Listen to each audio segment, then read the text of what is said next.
It's Friday night. You know what that means. This is Top Rope Tokes, and we are here to review AEW Rampage. I'm sorry, I can't sit forward, apparently, how this is set up.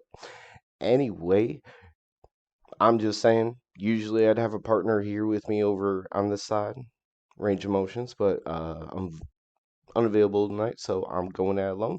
That means either A, anyone that wants to show up and chat, gonna have a little bit more back and forth with you, but also certain things are going to move quicker. So, with that being said, let's get the notes out and ready. Um, the match, like how most Rampage starts. The first match, the two participants in the ring already.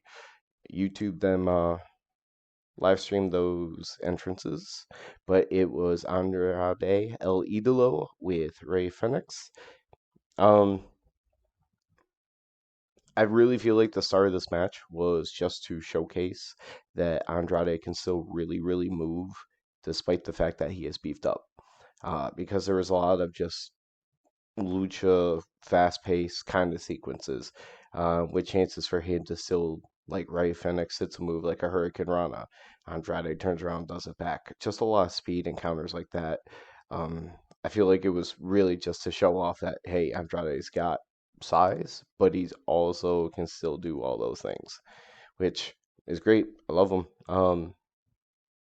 There's things that I notice in this match tonight that will help the fact that one, his manager, I don't know what he actually does, Jose, but two, that Andrade's English isn't the best.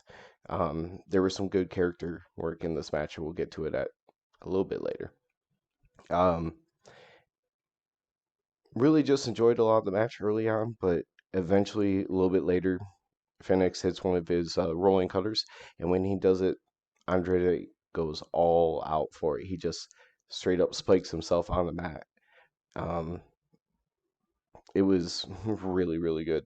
A little bit later, the commentary actually mentioned that some of this beef goes back to the Casino Battle Royale recently, when Phoenix went to hit a rolling cutter on him, and when he was jumping up in midair, Andrade hit that low blow on him and then tossed him out, and it was a pretty good, like, different elimination in that kind of matchup, and it was fun. I loved seeing it when it happened. Eventually, Phoenix hit a top rope Spanish fly, but didn't matter as Jose put Andrade's foot on the rope. They made a good throwback line to Gorilla Monsoon saying, hey, like, that's what you get for not hooking the leg, leaving it open. If you had hooked it, he couldn't have put his leg there or his foot on the rope. The character work that I was talking about came up a little bit shortly as Andrade actually went to put Ray Fenix into the figure four and did a woo and everything before, but Ray did counter, so it never actually happened at that point. Uh, at some point here, both the wrestlers end up on the outside. It was actually funny because Andrade was towards the ramp and Ray Fenix went off the ropes and went running to do a dive at him.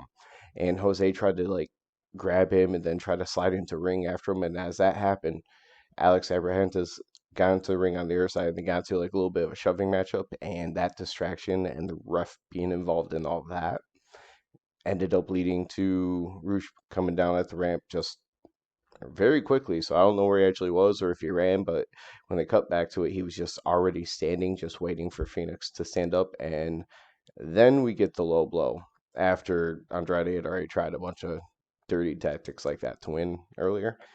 Sides Rebecca to the ring. Andrade gets the Hammerlock DDT for the win. And then they reveal new shirts. La Facion Ingobernables. Sorry. Born tongue tied. Not great with speech, period. But tried to say it slow. And I hope I did not slaughter it.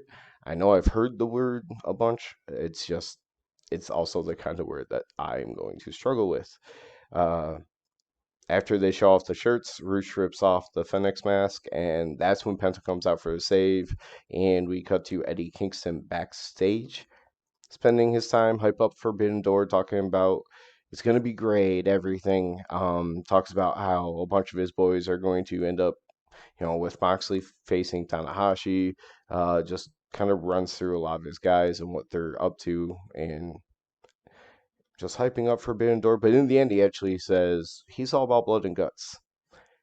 He won't be happy until he tastes Chris Jericho's blood. That was the gist of it. He came back to the tasting bloodline at the end. So he said it multiple times, and we'll come back to it. We will come back to it. When I think it was a commercial next, but then we come back and we got Swerve and Keith Lee backstage. And Swerve says they're on a roll and the win again at Forbidden Door. I know that they're facing Desperado. I did not catch the other name. Uh, he's just, Swerve, just trying to be Swerve and trying to smooth things over. And Keith Lee kind of stops him, literally, puts his hands out like this towards his chest. And he says, anyone who's watched, and you can see it on Dark, they are not on the same page, but they can get there. That was about it, just showing like sort of trying to smooth things over, kind of, being cool and everything like that. And, Keith is hesitant, but he's willing to see how it goes. Next, okay, I love Serena Deeb, so that was a reaction to that. You get Serena Deeb and Mercedes Martinez against Laney Luck and Sierra. Squash match. Um, Not surprised on that part, but it was a little bit different, and they continued like a game of one's upsmanship with each other. Blind tags, not happy about blind tags, those kind of things. Sometimes they were working well together, sometimes they weren't, but it didn't really hurt them at all because when they were trying to wrestle whoever was in the ring, whether it be Zero or Laney Luck, they were dominating. It's a squash. It was just kind of showing off their skills, and then the other person wanted their turn. In the end, Martinez was the legal person in the ring, so it would count as her getting the win by submitting Laney Luck. But Deeb at the same time, to cut off any interruption to it, also had Sierra tapping out as well. Okay, so the next two things. The next two things is the start of a trend, and I'll be honest, they're kind of linked together because before commercial break, we got a backstage promo by Tully Blanchard Enterprises. I'm gonna save my thoughts on it in general in the end, but he talked about one of the guys. I didn't catch the name. If you talk about two, it was so quick, I don't know. But then Brian Cage is there with the Mohawk, and they talk about having the machine, and they have little clips and everything for it. Um, that's really it as far as that, because he was talking about getting the best talent to build a really good team. Like Scout, yeah, that's basically his thing right now. Building his own team, and this is where things are starting to change a little bit. Because you come back from commercial and you got Jonathan Gresham and Lee Moriarty backstage with, I'm guessing, Lexi Nair. I didn't write down who was the backstage person for it, but Lee Moriarty is talking about how he's rolling up wins. It's time for him to get a title shot. I'm not sure if I've really seen Gresham before, or maybe who he was facing. It really didn't show it, but I need to look up his height because I was actually surprised. But I understand like talent. He is also built, but and I know he's a great in-ring talent, wrestler, all those good things. But I was just surprised because I don't. If I have seen him before, actually watching, which I feel like I should have at some point by now, I just can't remember it. But it was a surprise to see. Anyway, yeah, he wants a title shot because he's rolling up the Lee's wants a title shot because he's rolling up the win. Um, Gresham gets to talk for a second, but then totally interrupts, and this is why I wasn't sure how I want to go about these two segments. Um, Basically, he talks about his guys getting title shot, getting their time, that kind of thing. It's really, really quick. But then Gresham counters and says Gresham and Lee Moriarty versus Tully Blanchard Enterprises. So that's going to happen. You hear right around the before commercial now, there's a certain name that keeps getting mentioned, and we'll get to it again a little bit later, because it's going to play into the main event in a way. Maybe I don't want to say that for sure, but it's going to come up again. Next was Hook versus DKC from the LA New Japan Pro Wrestling Dojo.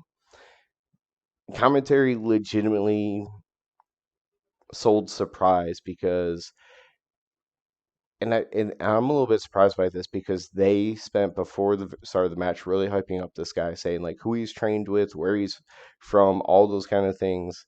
In a way, say like this should be a first person who could really give Hook a test, perhaps. Immediately was taken down, put in submission, got to the rope, so they had to break it. Eventually, he got a flurry of strikes, like probably 5 or 6 like punches to the face in the corner, some chops, that kind of thing. Um, and that's no real like wrestling, just strikes. And it ended up doing that thing where like it just made Hook mad, but they were acting on commentary so surprised that anyone even kind of phased Hook. In the end, Hook had him down on the mat, like on all fours, and started just crossface hook after crossface hook after crossface hook. After at least a few, he flips them over. They land on the back. He throws a couple from the back position before locking in Red Rum. That is the end of the match, and Hook leaves. I actually have, as much as I like Hook and how he's built so far. It's simple. It's whatever. There's plenty of room to grow, but you're making a big deal of him young. It can be fun. Okay. There was one disappointment about this match. One. I didn't get Danhausen. That's all. I was hoping that he would, like, even at the very end of the match, because the match was quick, I was hoping maybe he will just meet him back out on stage as he walks up the ramp. Just like as congratulations kind of thing. Something like that, but nope, nope, nope, nope. Um, so I'm gonna kind of skip what happened next because what happened next was actually the main event promo, which the reason why I'm skipping it is because after that we still actually had one more promo before the match happened, which was what I refer to in shorthand as Scissor Party because I'm not rating Max Caster and the Gun Club or the Acclaimed and the Gun Club. I'm not writing all that stuff out. They're Scissor Party me. That's all it is. I love it. I'm sticking with it. Basically, they're celebrating a buy-in match, and then to roll over their shtick from all their entrances, the Gun Club's sitting there celebrating the buy-in by saying, "We're going to Japan. Can't you imagine all of us by name, Max Caster, the Acclaimed, the Gun Club in Tokyo or whatever?" And they're like, Bowen corrects him, goes, "We're going to Chicago," in the Bowen's way that he says it. Um, I'm good with it. It sticks with their shtick. It was short. It was fun. It put another match on, which I actually did not catch against who. Um, Obviously it's a Forbidden Door thing. This one might have just been against Young Lions. I think this was just a group of Young Lions. Anyway, short, fit the characters. Got some people on the show that people want to see. I love them. I love Max Cash. He's really fun. Um, Bowens, and like I was used to him being the serious voice of the Acclaim, but now that he has a larger ensemble, he's going to become more fun as well. And I'm just enjoying every minute of it. And it all stems from Danhausen and the Ass Boys thing. I love it. I love it. I love it. The only thing I really took down from the main event promo, which was hyping up the main event of Cash Wheeler versus Jeff Cobb, was Jeff Cobb was an Olympian in 2004. Yeah. Not sure I knew that. I'm sure maybe hearing about him coming up over the last few years, it's probably been mentioned and I don't remember it, but yeah, that's cool. This match was very much a matchup of powerhouse wrestler versus old school wrestler. Didn't want to just say wrestler because wrestler nowadays can mean so many different styles and different ways. I didn't want to say technical because it wasn't a technical thing. It was just old school wrestler.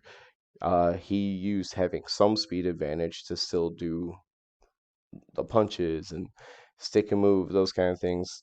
At one point, Cash hit a sunset flip power bomb.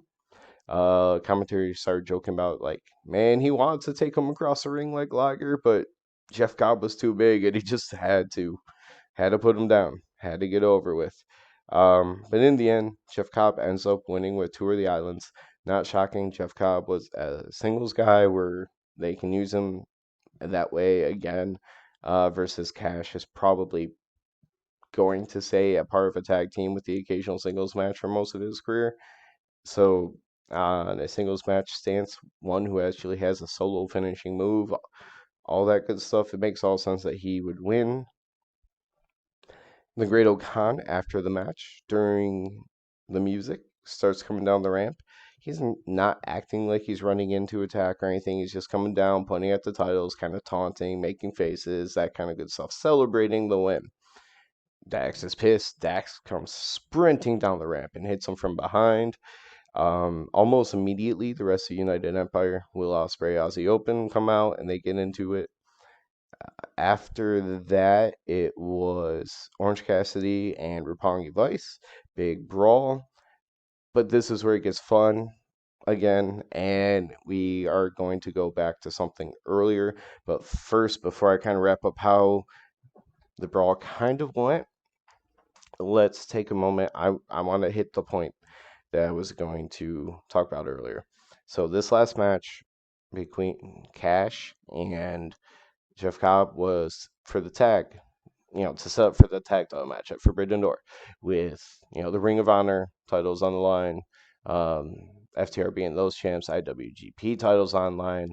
So with that being said, you had an extra commentator on.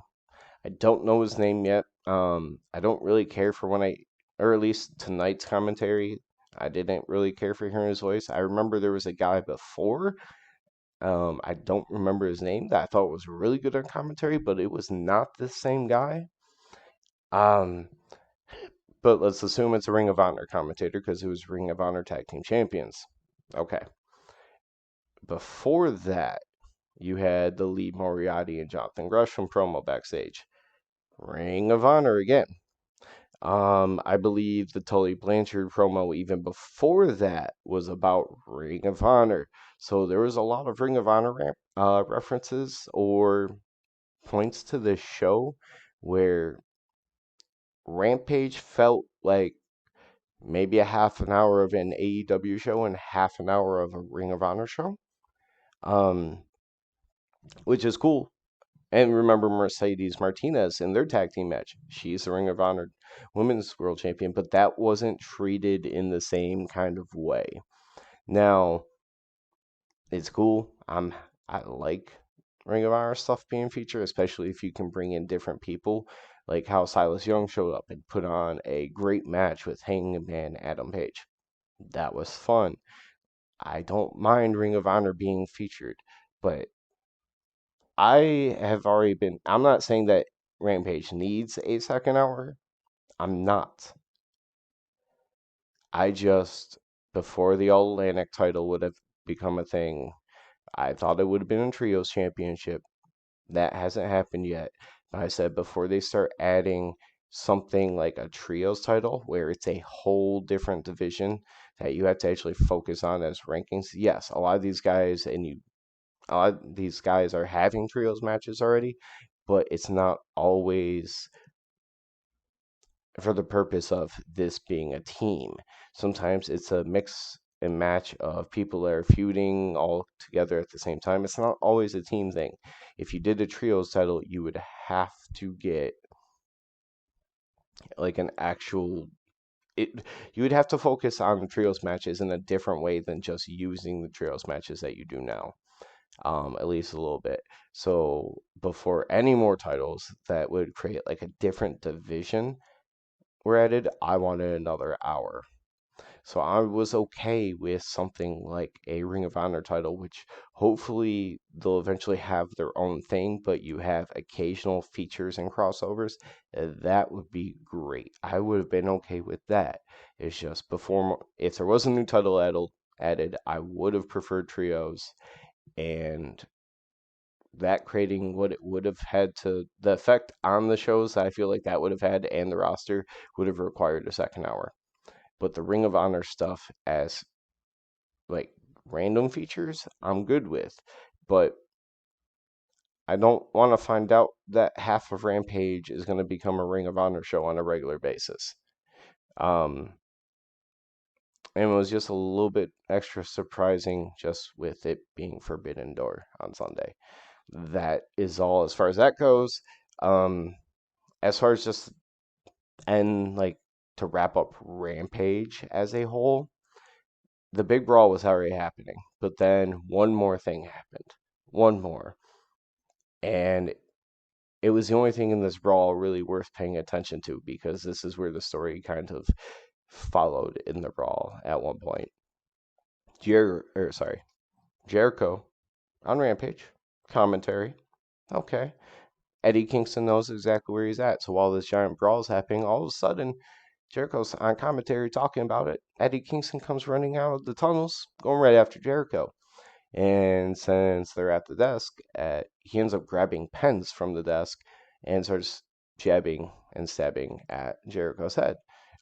Later on, he actually comes back and tries to get more pens, but they're all out pens. But they end up brawling all over the arena. At one point, they're on the right side of the stage before they got into the crowd, and Eddie was just outright just biting at Jericho's like forehead, maybe nose, but yeah, biting. He really wanted to taste that blood, which by the way, Jericho actually had a great reaction to when that promo ended and it came back to commentary. He was just acting shocked, like, "Are you serious? Like what?" Um, Jericho was kind of funny. I think it was at that point. There's something he said that actually kind of popped Taz because Taz was trying not to laugh, but they end up brawling all over the arena. When they come down to the ring, and this is why I was saying they were kind of following this more than anything, Jericho gets back to ringside area, and they're kind of going and weaving through every other brawl that's happening. And as they're passing other people, and Jericho's getting away from Eddie, different people are taking shots at Jericho. All the guys on one side of the line now, the whole brawl. Like I remember Trent hit him with the chair when he first got back to ringside. I think it was Cash that got a hit on him. I think Dax got a hit on him. But yeah, like as he went around ringside through all the brawls, like everybody was getting their licks in, and he was getting back to the stage. Eddie got him again. At one point, Jericho got back on commentary and said some stuff. Eddie got him again. Yeah, Eddie is a treasure. You can literally just have him go be crazy, and it just fits so perfectly, and he does it so well. Like the don't give a fuck works so well for Eddie. Um, as far as the show actually goes, okay, I'm going to have to make a slight adjustment in terms of changing something here because when I pop this up, it's going to cover. Oh, actually, that's not that bad. I thought it might have been right on my face. Let's put this over here because the other side's too close to the collar. As far as my hardest hit of the night goes, hmm, there's there was a couple of things. At one point, I made a couple points throughout the match. Andrade, the overhand like chop, smacked the shit out of Phoenix's chest. That was fun. That was probably the biggest like strike that I can think of throughout the night. I'm sure Cash and Jeff Cobb had some big ones, but just there's something about when somebody gets smacked like that that it just really really works. Um, yeah, nothing too crazy in terms of anything that's going to be crazy to see. Like there wasn't anything super amazing that just shocked me or wowed me too much.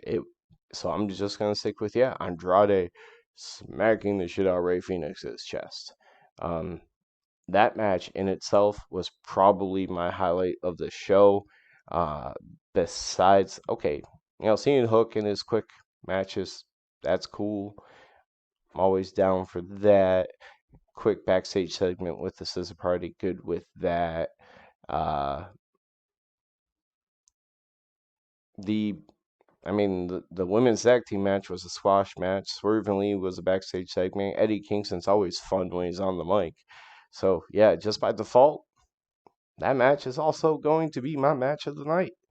And with that being said, and no one in the chat, I'm just going to wrap it up talking about a little bit about Forbidden Door and what's coming next week.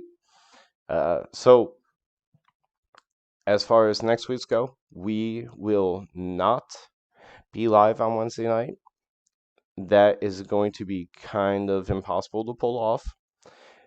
That is just considering the fact that we are actually going to be at Blood and Guts. So expect, if you're watching on this on Twitch, if anyone ever comes and watches the VOD later on, watch the YouTube. I'm hoping it might not be live, like or posted during the shows, but I'll probably try to take at least a few videos. I might get caught up too much in the action, but I'm going to want to post some shorts on the YouTube. Might be as the show is happening. I will avoid doing anything on Rampage. I don't want to spoil it for anyone. I just want to enjoy the fact that I'll have all the answers. But that's really it as far as that goes. We will not be live on Wednesday. Uh, Now, as far as Friday, we will talk about it.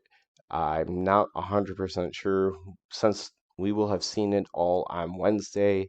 We might just get together on a computer on Thursday and knock out a Dynamite review and a Rampage review and then just post them accordingly. Um, that's to be discussed, but definitely cannot be live and video up next week on Wednesday. To follow up from earlier, the Gun Club and Max Caster will be facing from the New Japan Dojo, the DKC, Kevin Knight. Okay, that's all one thing. I'm confused. That shows. Oh, because yeah, Billy Gunn's gonna be it. That is the fourth. Not just the Sons. It's gonna be have Billy Gunn in it too. Kevin Knight, Alex Coughlin, and Yuya Yamura from New Japan Dojo. We still don't know really anything in regards to who's going to be fighting. Uh, Zack Sabre Jr. Just a lot of speculation, and there's a few names that are really thrown out. Let's try to look because I swear I thought there was another match added tonight, but it's not listed in this card. So this might have been as of Wednesday. I really hope they didn't because that's already 10. That's got to be it. I saw people saying that there was other stuff, but just want to follow up on that one. As far as Forbidden Door goes, we're going to test out a couple of different setups. We have told the one person that's definitely will be joining us, if not two people, both that they need being headphones since we can't play the TV audio while doing live reactions. But we are going to try using a directional mic to see if we can possibly avoid picking up the TV, but letting the TV be loud enough to see if that works for us. So we got a couple different setups that we're going to try for Forbidden Door because we will be doing live stream reactions. Honestly, one or two people that may come and join us, if they're not okay with how we're going to do things, well, guess what? We have a Twitch and a YouTube for this. It's what it's for. If you're not happy about it, this is what to expect. This is how we're going to do things. So, yes, Sunday, live streaming reactions. Next Wednesday, we will be off because we will be there. So you might actually just get YouTube content, but there's going to be stuff going up. So if you're watching this on Twitch, make sure you go over to YouTube and Top Rope Tokes. Easy enough to find. Same logo, same stuff. You'll see the videos. But yeah, you might get some shorts that way. Going to try to avoid doing any spoilers for Rampage in any of those shorts or videos. I mean, if something crazy happens, like I'm going to have to post it, or just I that's gonna happen. Just is what it is. But then might end up going live on Thursday. We'll see about how we want to do that. To do the review, maybe it'll just be one long stream and then we'll cut it in half. I don't know. They're still gonna figure it out. So Wednesday's a definite no. Thursday, don't know time or anything like that, but probably Friday. That's one we're unsure of because might just knock it out on Thursday if that happens. So that's programming changes. But as far as everything else goes, that is it. Hope you enjoyed this episode and also enjoyed Rampage because next week, next week when we do get to do those videos, whenever we get to do it, oh, the hype is going to be real. Peace.